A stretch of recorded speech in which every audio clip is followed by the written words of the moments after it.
சக்தி சனி அழகு தமிழ் கவிதை கழகத்தின் காலை வணக்கங்கள் அனைவருக்கும். தொடர்ந்து அழகு தமிழ் கவிதை கழகம் ஒரு பதிவை பதிவு செய்து கொண்டிருக்கின்றது என்றால் அதில் மனிதன் மனிதனாக வாழ வேண்டும்.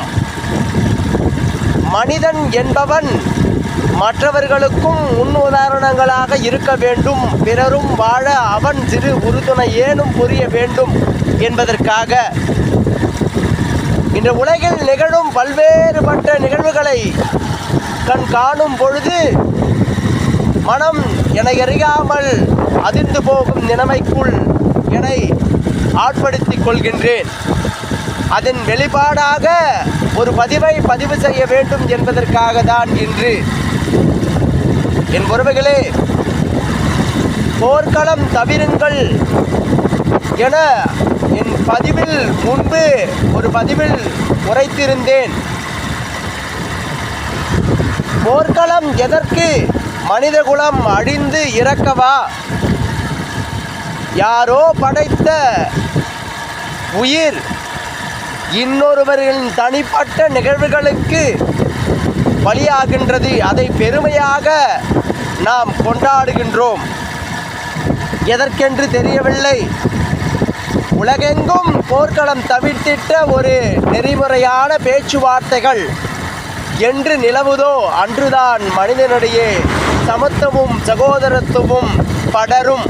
அதன் வழியே நல் சிந்தனைகள் மனிதர்களுக்குள் அமரும். அதன் வழியே மனிதன் ஒருவருக்கொருவர் விட்டு கொடுக்கும் மனப்பான்மையை மேம்பட கற்றுக்கொள்வார்கள். என் உறவுகளே, உணருங்கள்.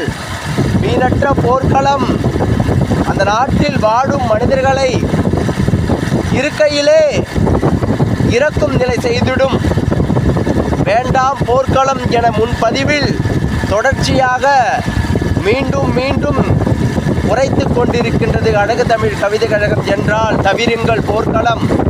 அதை தவிர்த்திட்டு ஒரு வாழ்த்தடம் இருக்கும் நிலை உருவாக்கிவிட்டு இதை உருவாக்கி விட்டேன் என்ற பெருமையை இந்த உலகறிய மக்கள் யாவரும் கொண்டாடும் நிலைமையை கொண்டு வாருங்கள்.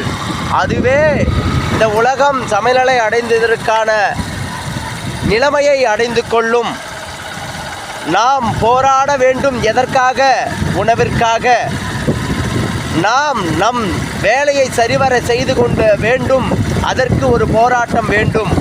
அதையெல்லாம் தவிர்த்துவிட்டு வீண் பேராசைகளுக்கும் எல்லைகளுக்கும் உயிர்களை மாண்டு கொண்டிருக்கும் நிலையிலிருந்து தவிருங்கள். வாழ்க்கை மிக அழகு.